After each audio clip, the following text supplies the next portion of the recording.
Mesdames et messieurs, bonjour ou bonsoir, tout dépend de l'heure à laquelle vous écoutez cette vidéo chez vous. Je m'appelle Michel Biemton, journaliste web camerounais. Merci de faire confiance à cette chaîne YouTube de l'engagement sociopolitique. Bienvenue à cette causerie citoyenne sur l'actualité camerounaise et africaine. Bienvenue à la chronique de MBT, mesdames et messieurs. Alors, mesdames et messieurs, comme vous savez, la présidentielle approche à grands pas et le Conseil constitutionnel, qui est l'un des organes en charge du contentieux électoral, aura un très grand rôle à jouer au cours de cette échéance-là. Alors, et vous savez également qu'il y a des membres, il y a certains membres de ce Conseil constitutionnel qui ont tiré leur révérence. Bon, je veux par là dire qu'ils sont morts, qui ont rendu l'âme. Et la loi exige qu'ils soient remplacés. Alors, c'est ainsi donc que Paul Biya, le président de la République, on ne sait même plus qui véritablement dirige ce pays parce que quand on regarde Paul Biya, à 92 ans, on se pose la question de savoir si il a encore la force de signer même un décret. S'il est même conscient, s'il est même encore conscient de ce qu'il signe comme décret. Alors on se demande, est-ce que c'est ça? Il est assisté par son épouse, Chantal Biya. Est-ce que c'est Ngongo Ferdinand? Est-ce que c'est je ne sais pas qui? Donc franchement, on ne sait plus qui gouverne ce pays. Bon, puisque c'est la signature de Paul Biya qui figure sur ce décret-là, ainsi que son nom, eh bien, l'on considérera que c'est Paul Biya qui a nommé cette dame membre du Conseil constitutionnel. Elle s'appelle Monique Oulindongo. Monique Oulindongo a été nommée membre du Conseil constitutionnel. Alors, c'était très exactement le 8 avril dernier. Voilà. Je vais vous lire le décret en question. Alors, je vais vous lire le décret. Le président de la République, vu la Constitution, vu la loi numéro 2004/004 du 21 avril 2024, je crois que c'est 2004, portant organisation et fonctionnement du Conseil constitutionnel, modifié et complété par la loi numéro 2012/015 du 21 décembre 2012, vu la loi numéro 2004/006 du 21 avril 2004 fixant le statut des membres du Conseil constitutionnel, vu le décret numéro 2018/105 du 7 février 2018 portant nomination de 2 membres du Conseil constitutionnel, vu le décret numéro 2020/194 du 15 avril 2020 portant nomination d'un membre du Conseil constitutionnel, vu le décret numéro 2024/11 du 18 janvier 2024 portant nomination de 2 membres du Conseil constitutionnel, décrète. Article 1er. Madame Oulindongo Monique est, à compter de la date de signature du présent décret, nommée membre du Conseil constitutionnel pour un mandat de 6 ans, éventuellement renouvelable. On dit éventuellement renouvelable, donc ça veut dire que si elle se comporte d'une manière qui ne plaît pas au prince, allez, son mandat ne sera pas renouvelé. Alors elle est obligée d'agir exactement comme veut le prince ainsi que les oligarques autour de lui. Voilà. Article 2. Le présent décret sera publié suivant la procédure d'urgence, puis inséré au journal officiel en français et en anglais. Yaoundé, le 8 avril 2025, le président de la République, Paul Biya.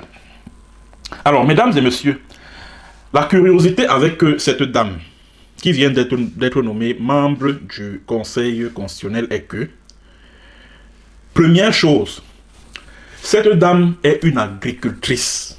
Pour dire les choses de manière simple, c'est vrai, elle est ingénieure agronome. Donc, on va dire quoi? Son background professionnel, c'est ingénieur agronome. Donc, elle est agricultrice. Agricultrice. Donc, Paul Biya a fouillé dans tout le Cameroun, dans les universités là où on retrouve des éminents juristes, des professeurs de droit chevronnés. Il a parcouru toutes les universités du Cameroun là. Au sein de la magistrature, il a fouillé, farfouillé. C'est une agricultrice que lui il a trouvée pour nommer membre du Conseil constitutionnel. Il y a quelque chose qui ne va pas là. Il y a quelque chose qui ne va pas. Bon, c'est vrai que cette dame a été, je crois, sénatrice. Elle a été sénatrice, donc ça veut dire qu'elle avait l'habitude de manipuler des projets de loi. Mais elle ne peut pas être considérée comme juge constitutionnel. C'est impossible. On parle quand même du Conseil constitutionnel, donc ça veut dire que c'est un organe qui est en charge de, on va dire, statuer sur la constitutionnalité des lois et règlements de la République. C'est un organe qui est en charge du contentieux électoral. Alors on ne peut pas prendre une agricultrice, on nomme membre de cet organe-là. C'est qu'il y a quelque chose qui ne va pas. Et en plus de cela, et ce qui est même d'ailleurs plus grave, c'est que cette dame est membre du comité central du RDPC. C'est-à-dire, on a pris Paul Biya. Parce que c'est lui, hein. Pour moi, pour ma part, c'est lui, puisque c'est ça, son nom qui apparaît sur ce décret-là. Paul Biya prend cette femme-là. Il sait très bien qu'elle est membre du comité central de son parti, le parti au pouvoir, le RDPC. Il nomme membre du Conseil constitutionnel, un organe qui est chargé d'être le juge des élections, qui est censé être neutre, impartial. La plupart des membres de ce Conseil constitutionnel-là sont des militants du RDPC. Même Emmanuel Bondé, l'ancien ministre, paix à son âme, que cette dame a remplacé là, il était militant du RDPC. Je me rappelle, lors de la présidentielle de 2018, pendant le contentieux post-électoral, les avocats de Maurice Kamto, du MNC, je veux dire, oui, les candidats de Maurice Kamto, puisque c'est Maurice Kamto qui était candidat, avaient fait remarquer cela à la Cour, que l'un des membres du Conseil constitutionnel, Emmanuel Bondé, de regretter mémoire, était toujours, son nom figurait toujours parmi les membres du comité central. Emmanuel Bondé est mort. Il a été remplacé par la femme là, Ouline Dongo. Elle est toujours membre du comité central du RDPC. Elle n'a même pas, c'est-à-dire qu'elle n'a même pas rédigé une lettre de démission avant d'être nommée. Non. On la nomme, elle est toujours au comité central du RDPC. Je dis ceci pour que ceux qui sont en train de se battre là pour dire que oui, vraiment, le régime de Biya va tomber à l'issue des élections présidentielles d'octobre 2027. J'aimerais qu'eux-mêmes, ils se rendent compte de ce que le régime de Biya est en train de préparer. À travers la nomination assez problématique de cette femme-ci, le régime de Biya envoie un message aux Camerounais. Et ce message-là est un message de ce que l'on appelle vulgairement au Cameroun le Rora. Oui, nous avons nommé une agricultrice. Et en plus, une membre du comité central du RDPC. Zor, vous allez faire quoi? Vous allez faire quoi? Vous allez faire quoi? C'est-à-dire, on vous envoie déjà, c'est-à-dire que le régime de Biya est déjà en train de vous signaler que, comme vous voyez là, en octobre là, ce sera sans surprise, comme les précédentes fois, comme lors des précédents scrutins présidentiels. Aussi simple que ça. Aussi simple que ça. Voilà pourquoi moi je vous ai toujours dit, chers compatriotes, il n'y a pas de moyen de débarquer le régime de Biya. C'est l'insurrection populaire. C'est-à-dire que pour nettoyer, pour racler, jusque dans la racine, jusqu'aux racines profondes de ce régime, il n'y a pas de solution. C'est le soulèvement populaire. Il n'y a rien d'autre. Rien. Parce que la nomination comme celle de la dame, l'agricultrice, annonce déjà les couleurs de ce qui va se passer en octobre. Ça annonce déjà les couleurs de ce que un autre hold-up électoral se prépare. C'est de ça qu'il s'agit. Et on est là. Je vois certains de mes compatriotes qui s'agitent là, sur Facebook, sur TikTok. Ah, vraiment, ouais, tel va gagner. Oh, tel... Moi, je ne veux même plus citer les noms des gens parce qu'on m'a déjà trop insulté sur les réseaux sociaux. Donc, vraiment, que ceux qui se sentent mauvais se mouchent. Voilà. Oh, tel candidat est le meilleur. Ben, il va gagner. Ouais, Paul Biya va tomber en 2025. Ouais, mobilisez-vous les Camerounais. Inscrivez-vous sur les listes électorales. C'est bien. Moi, j'encouragerais les Camerounais à s'inscrire sur les listes électorales parce que ces listes électorales-là vont être utiles le moment venu quand ce régime va tomber à l'issue d'une insurrection populaire. Quand il va falloir organiser de véritables élections justes, libres et transparentes, ces listes électorales-là nous seront utiles. Mais alors, il va falloir remettre tout à plat. Il va falloir réformer les lois électorales, les codes de procédure pénale, le code pénal, etc., etc. Repartir sur une nouvelle base. C'est ce que moi, Michel Biemton, j'ai toujours prôné. Parce que si vous comptez sur les élections qui approchent là, vous vous foutez du doigt dans l'œil. Quand je vois certains, ouais, vraiment, mobilisez-vous le jour des élections, ouais, il faut surveiller vos votes et tout, et tout, et tout. Je suis là, je ris seulement, je dis, mais ceci, ils se croient dans quel pays? Ils se croient dans quel pays? Et on est en train d'assister à, c'est-à-dire que l'atmosphère préélectorale, là, en cette année 2025, est pareil à ce que l'on a vécu en 2018. On voit tel leader d'un parti d'opposition et tel autre leader d'un parti d'opposition dont les partisans se bouffent entre eux, ça se lance des flèches sur les réseaux sociaux, c'est grave, etc., etc. C'est ce qu'on a vécu en 2018, qu'on est en train de revivre. Et les mêmes causes vont produire les mêmes effets. Les mêmes causes vont produire les mêmes effets.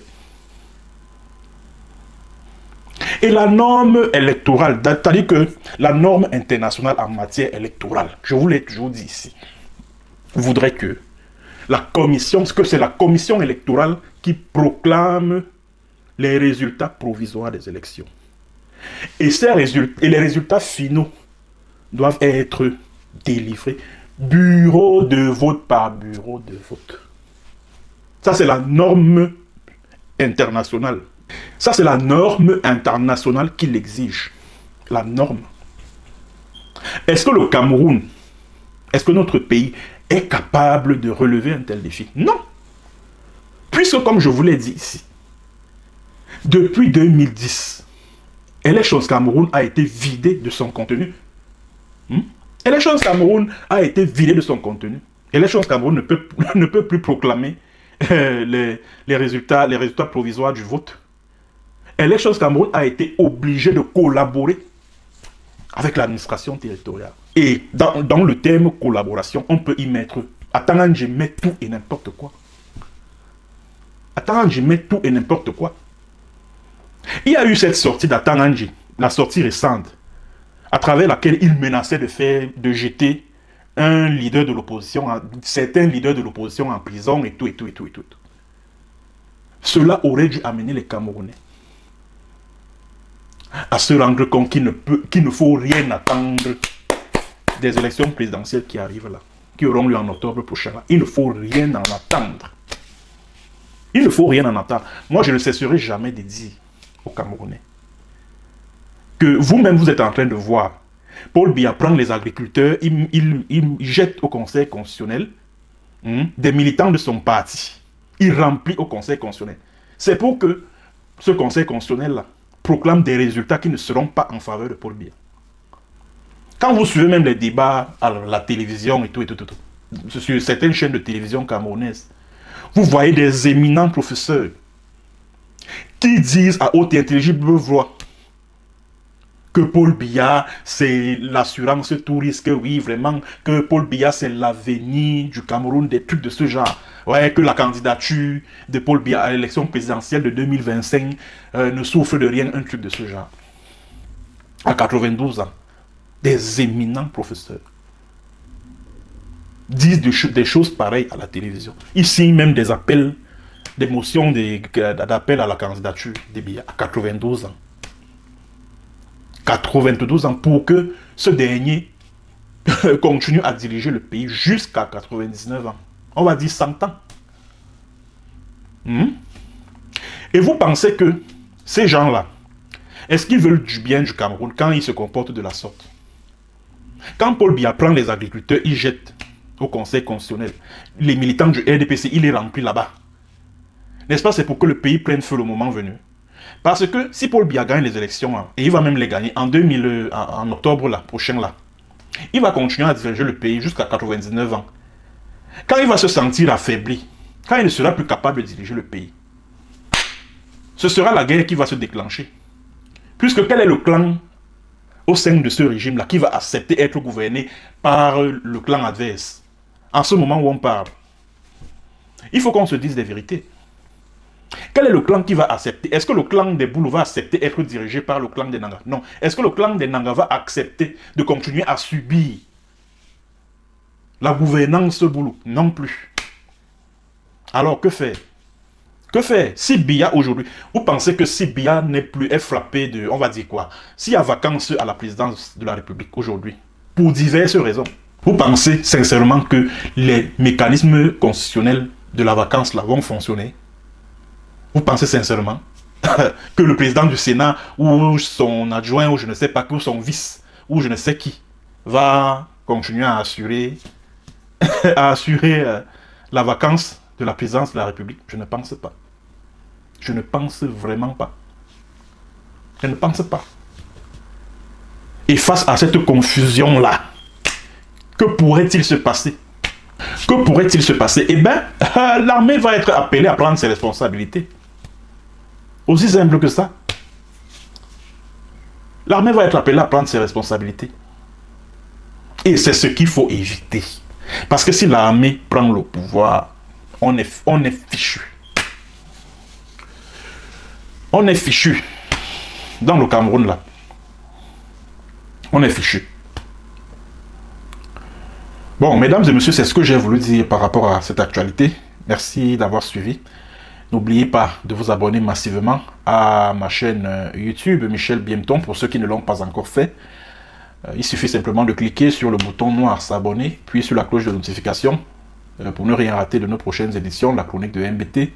Partagez aussi la vidéo dans tous vos forums, WhatsApp, Twitter, je sais pas moi, Facebook, etc. Merci et à très bientôt.